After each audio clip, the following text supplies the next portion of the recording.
송은재TV 시작합니다.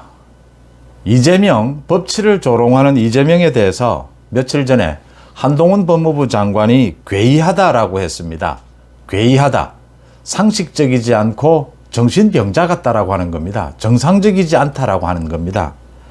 휴일인 오늘 이렇게 괴이한 사람들, 괴이한 행태 4명이 거론이 되고 있습니다.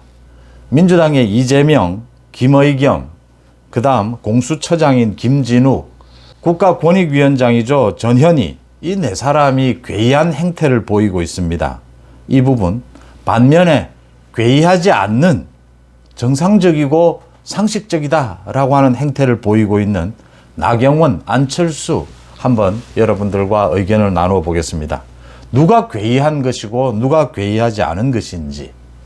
한동훈 장관이 차마 정신병자라고 이야기를 해야 되는데 정신병자라고 할 수는 없지 않습니까?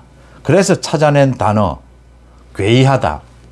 누가 괴이하고 누가 괴이하지 않은지 한번 여러분들과 짚어보겠습니다.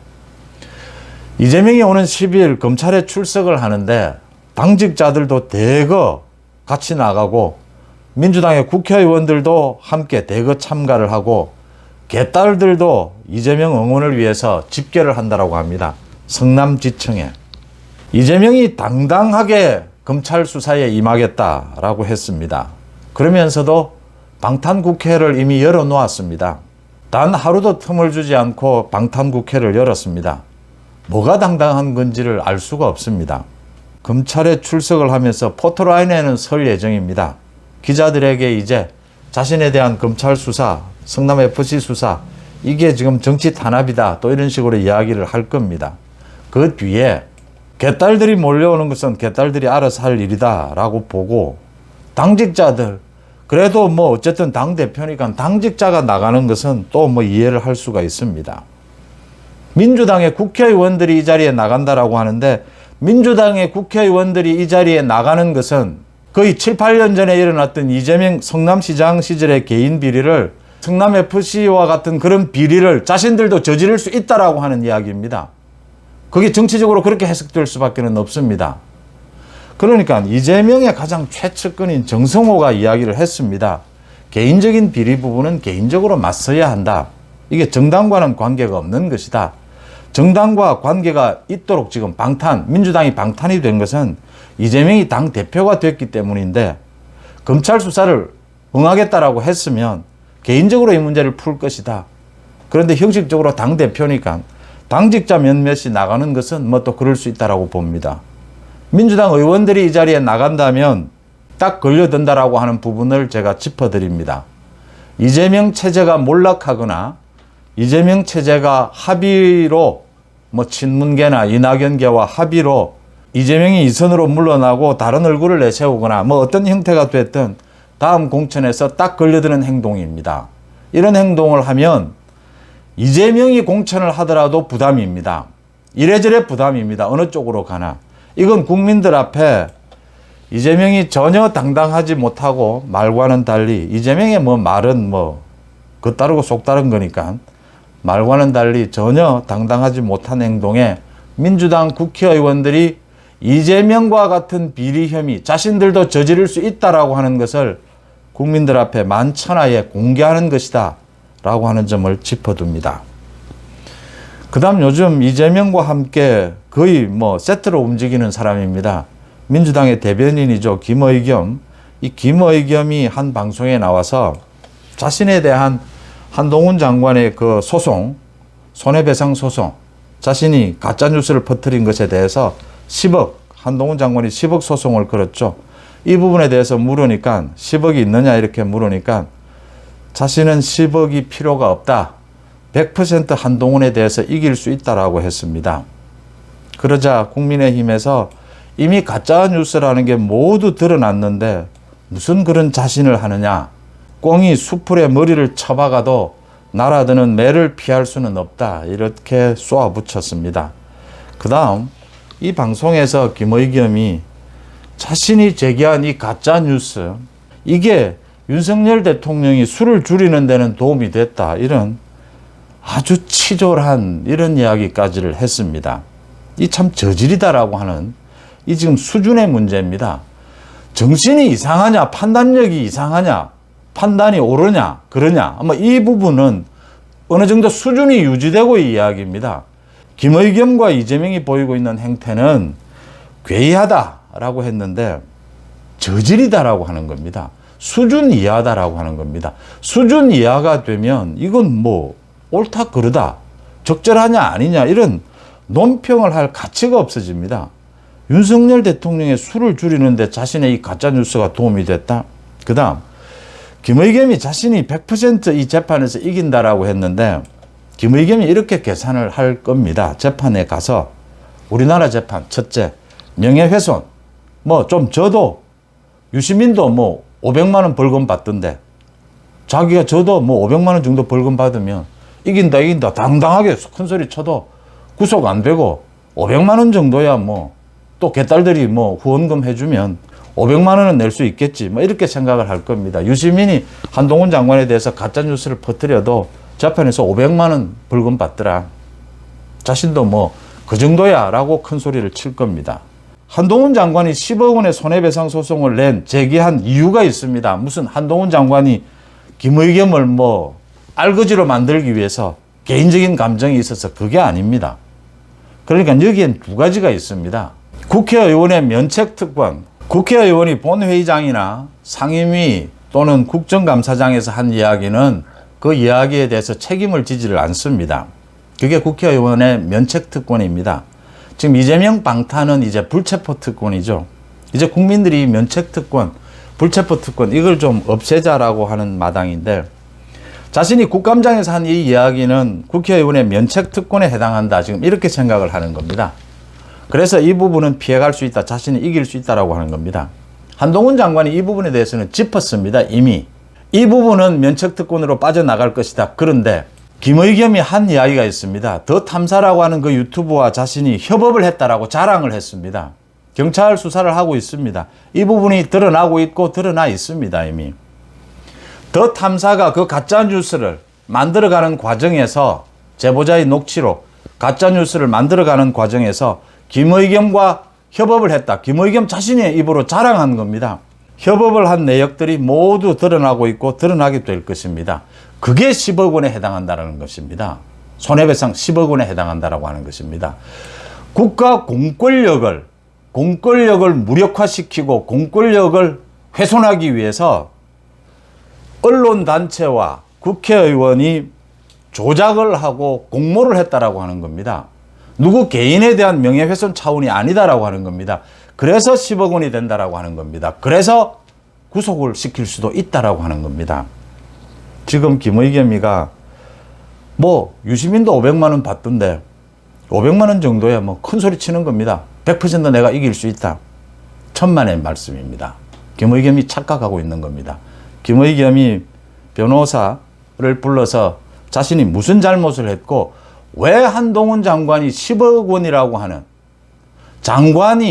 현직 장관이 야당이지만 야당 국회의원에게 소송을 거는 이런 이례적인 일을 했을까? 그 법치라는 건 뭘까? 또 실제 재판에서 이게 어떻게 진행이 될까를 한번 따져보기를 바랍니다. 그리고 김의겸의 이런 저질스런 이런 행동에 대해서는 사실 논평할 가치가 없는 이건 수준 이하이기 때문에 논평할 가치가 없다 이렇게 봅니다. 그 다음 김진욱 공수처장이 최근 시무식에서 찬송가를 부르다 눈물을 흘렸다, 뭐 대성통곡을 했다 이런 부분에 대해서 국민의힘에서 집에 가서 울어라, 울고 싶으면 집에 가서 울어라, 사표부터 내고 오라고 아주 따갑게 비평을 했습니다. 이 따갑게 비판을 할 수밖에 없는 게 지금 고위공직자 범죄수사처가 아무 하는 일이 없습니다. 아무 일도 없이 지금 모여가지고 지금 이렇게 문재인 정부가 이 검찰을 죽이기 위해서 검찰의 수사를 피하기 위해서 만들어 놓은 이 공수처, 예상했던 대로 공수처가 제대로 뭐 고위공직자에 대한 수사하는 것도 없고 제대로 수사도 되지도 않습니다. 수사를 하는데 압수수색을 뭐 어떻게 해야 되는지를 몰라가지고 우왕좌왕하고 압수수색을 받는 김웅입니다. 김웅 그 국회의원 사무실, 의원회관의 사무실을 압수수색을 했는데 공수처에서 참 기가 찬 일입니다. 기뭉이, 압수수색을 받는 기뭉이 그 압수수색을 하는 공수처 검사들에게 가르쳐 줬습니다. 압수수색의 절차는 어떻게 된다. 이걸 절차를 어기게 되면 위법이 된다. 이런 형편입니다. 그러니까 실력도 안 되고 지금 뭘 하려고 하는 건지 문재인 정권이 단지 검찰의 수사권을 뺏기 위해서 이 공수처를 만들었는데 아무런 할 일이 없는 상황에서 자신이 지금 뭐 오늘 국민의힘에서 그 부분을 지적을 했습니다. 문재인 정권이 친이병 노릇을 해야 하는데 그걸 못한 데 대한 미안함, 아무런 할 일이 없는 것에 대한 미안함, 세금만 축내는 것, 이 부분에 대한 미안함이 겹쳐서 눈물을 흘린 것이냐. 그렇다면 집에 가서 울어라. 사표 내고 집에 가서 울어라 랍니다. 이건 민주당도 지금 이 공수처가 민주당에 도움이 됩니까? 한동훈 장관에 의해서 사실은 검수완박이 거의 절반 이상 박살이 났습니다. 검수완박이 이렇게 박살이 났고 헌법재판소에서 아마 이 위헌 판결이 나게 될 겁니다. 지금 공수처가 민주당에는 도움이 됩니까? 민주당이 나서서 공수처를 없애야 합니다. 이 법안을 폐기를 해야 합니다. 민주당에게도 도움이 안 되는 공수처를 이렇게 가지고 있으면 공수처장이 신문식에서 이렇게 질질 짜는 이런 추태를 보이게 되는 겁니다. 뭐 찬송가 주 선한 능력으로라고 하는 찬송가를 부르다 울었다 하는데 그러고 나서는 뭐 종교 편향적으로 비췄다 자신이 공직자가 그래서 사과를 하기도 하는 이런 또 해프닝도 벌어지고 있는데 민주당 손으로 공수처를 없애는 것이 그래도 자신이 저지른 일은 정리를 하는 모양새가 될 수 있다는 부분을 짚습니다. 그 다음 권익위의 전현희 위원장, 방통위의 한상혁 위원장 이 두 사람은 계속 이야기가 문제가 되고 있습니다. 정무직인데다가 또 문재인 정권에 어느 정도 이렇게 편향되어 있는 정도가 아니고 거의 행동대원으로 활동을 하던 권익위나 방통위를 운영을 할 수 있는 적어도 어느 정도 중립적이면서 문재인 정권, 친문재인 정권 뭐 이런 것도 아닙니다. 이게 실력이 돼야 겉으로나 중립적인 모양을 취할 수가 있습니다. 실력이 안 되면 그것도 안 되는 겁니다. 아예 대놓고 막 행동대원이 되어버리는 겁니다. 말씀드린 대로 저질이 되는 겁니다. 겉으로 그래도 중립이고 뭐 그럴듯한 모양새를 갖추려면 실력이 있어야 합니다. 공수처 마찬가지입니다. 이게 실력이 없는 사람들을 문재인 정권이 왜 임명을 하느냐? 그래야 말을 잘 듣거든요.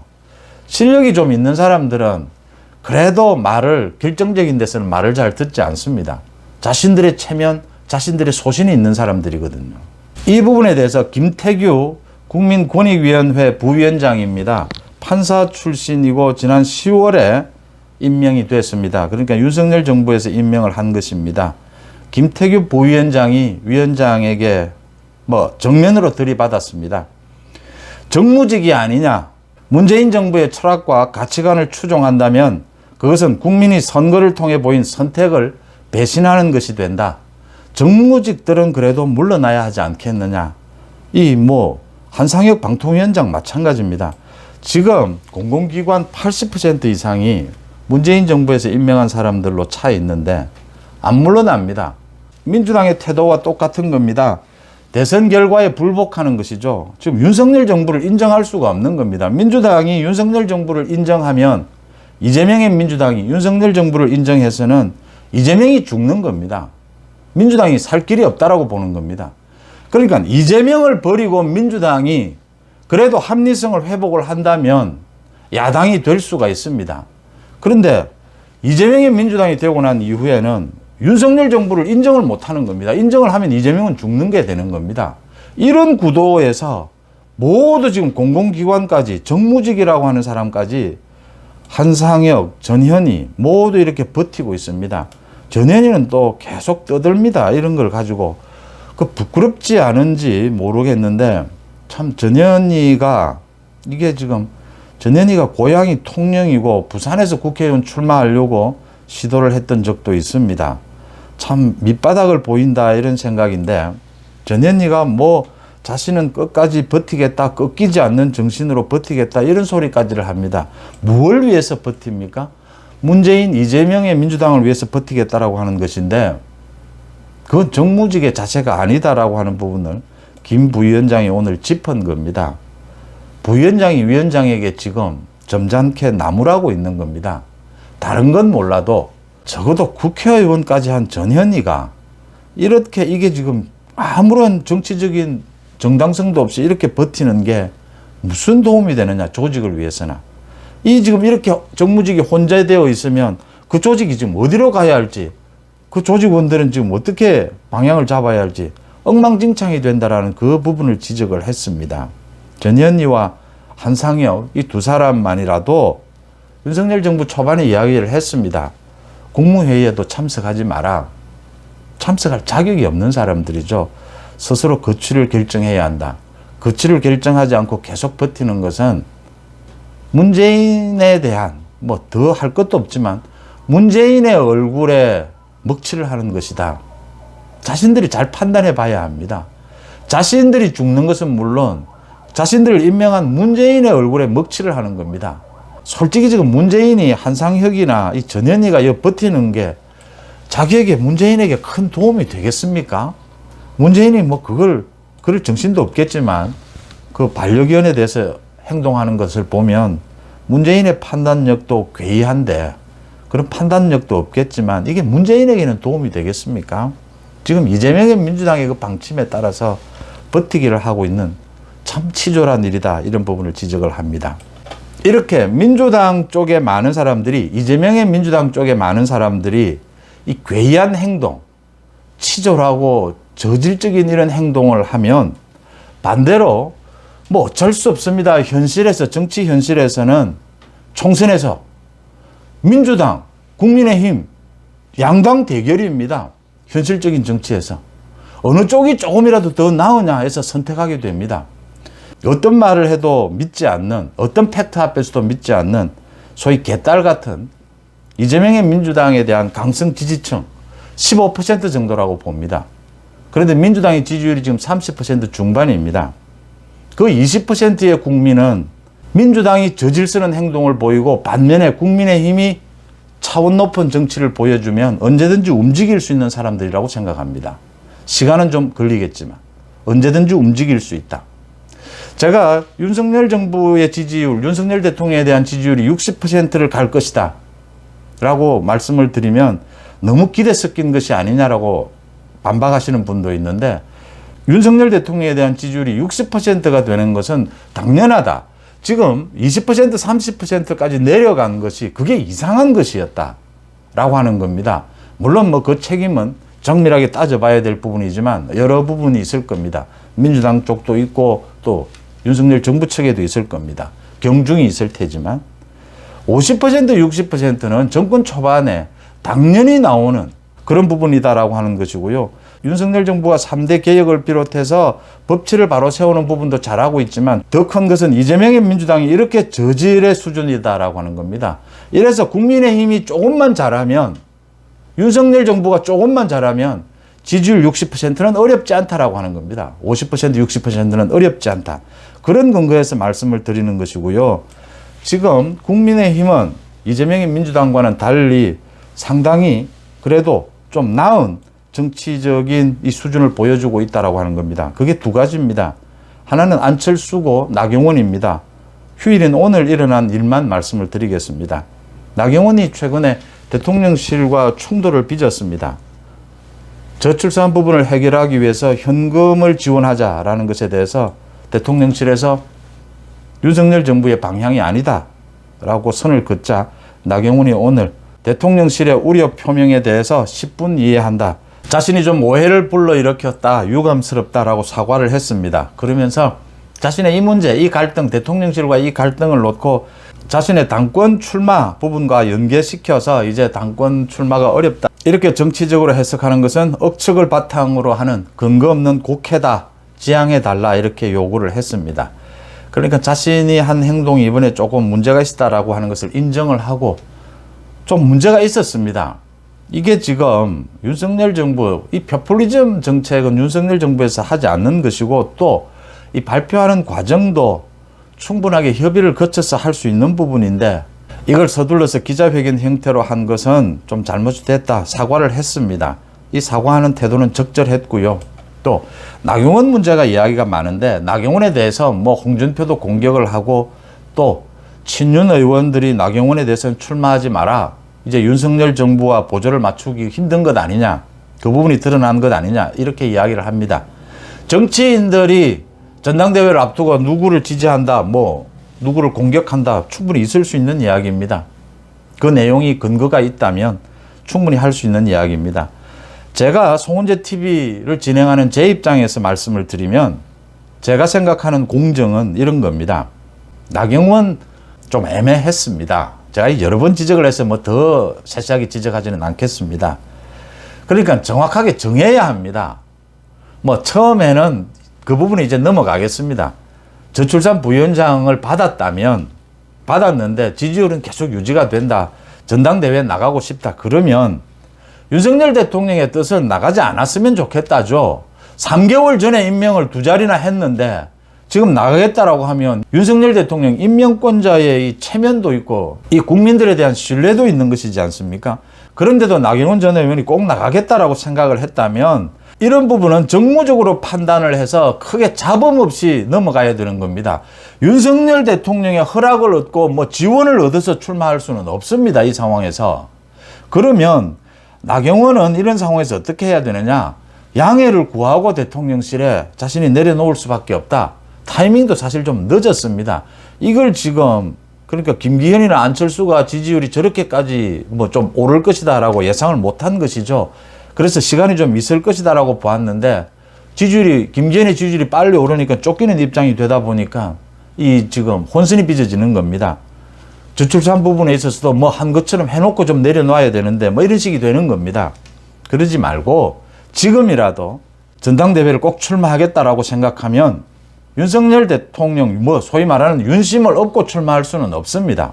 조용히 양해를 구하고 내려놓고 자신의 정치적 스텝을 밟아가는 그 방법밖에는 없습니다. 이번에 이렇게 문제가 일어났으니만큼 사과를 한 것 잘한 것이고요. 수습을 하고 출마를 하든 출마를 하지 않든 자신이 결단을 내려서 정리를 하는 것이 맞습니다. 그러니까 이 지난 3개월 동안 나경원이 조금 정치적 스텝이 꼬였다라고 하는 부분, 그 부분은 스스로 풀어나갈 수밖에 없습니다. 누가 풀어주지 않습니다. 또 윤석열 대통령이 지금 나경원이 전당대회 출마하는 것을 뭐 잘한다, 지원해주고 그럴 수도 없습니다. 누구도 지원하지 않듯이. 또 윤심이 있느냐 없느냐. 윤심 없이도 나경원 출마할 수 있습니다. 윤심 없어도 윤석열 정부 성공을 위해서 내걸고 출마할 수 있습니다. 안철수도 그런 입장이지 않습니까? 오늘 안철수 이제 내일 출마 선언을 하겠다라고 합니다. 그러면서 윤심 8위 후보가 아니라 윤심 보태기 후보, 윤힘 후보가 되겠다 이랬습니다. 윤심 8위가 어디 있으며 윤힘 보태기 후보가 어디 있습니까? 나경원도 마찬가지입니다. 안철수도 윤힘 보태기 후보, 윤힘 후보 뭐 이럴 거 없습니다. 그냥 윤석열 정부의 성공을 위해서 출마하겠다라고 하면 됩니다. 친윤 의원들 지금 많이 뭐 김기현 후보를 지지하고 있습니다. 나경원도 다 친윤이고 안철수도 친윤입니다. 거리감의 차이가 있고 현역 의원들의 지원 이런 부분들의 차이가 있겠죠. 근데 전체적으로는 다 윤석열 정부의 성공을 위해서 한다는 것이지 않습니까? 정치인 개개인이 홍준표도 그러고 지금 뭐 친윤 의원들이 그러는데 나경원도 공격하고 안철수도 공격하고 윤심이 아니다, 뭐 친윤이 아니다라고 하니까 윤힘 보태기다, 친윤 맞다, 윤석열 정부 성공을 위해서 나경원도 출마하겠다, 뭐 이렇게 반박하고 있는데 그럴 수 있습니다. 전당대회에서 서로 공격하고 할 수 있습니다. 그런데 큰 원칙은 제가 보는 공정한 큰 원칙은 서로 공격할 수 있지만 큰 틀은 경쟁해서 당원들의 지지를 더 받는 사람이 당대표가 되는 겁니다. 당원들에게 맡기는 겁니다. 당원들이 윤석열 정부 성공을 위해서 저 당대표가 옳겠느냐, 윤심은 어디에 있느냐, 당원들이 판단할 겁니다. 그 결정에 맡기고 모두 나경원 보고 출마하지 마라. 뭐 주장은 할 수 있겠지만 나경원 출마하고 싶으면 출마해야 합니다. 겨루어야 합니다. 당원들 앞에서 자신들의 장단점을 드러내놓고 당원들에게 다양한 선택의 기회를 줘야 합니다. 그 틀이 유지가 되어야 한다. 모두 윤석열 정부 성공을 위해서 뛰는 후보들이다. 그 틀은 허물어서는 안 된다라고 하는 겁니다. 윤심팔이라고 공격할 수 있고 뭐 윤힘 보태기 후보다 뭐 주장할 수 있고 많은 주장들을 할 수 있습니다. 나경원 출마에 윤심이 반대하느냐? 윤심이 굳이 반대해도 나경원 당원을 믿고 출마할 수 있습니다. 또 그런 나경원을 윤심 후보라면 꺾을 수도 있어야 됩니다. 치열하게 경쟁해야 합니다. 윤석열 정부의 성공 속에서 치열하게 경쟁해야 당원들의 선택권, 선택의 폭이 넓어진다는 말씀 드리면서 송은재 TV 마치겠습니다. 고맙습니다.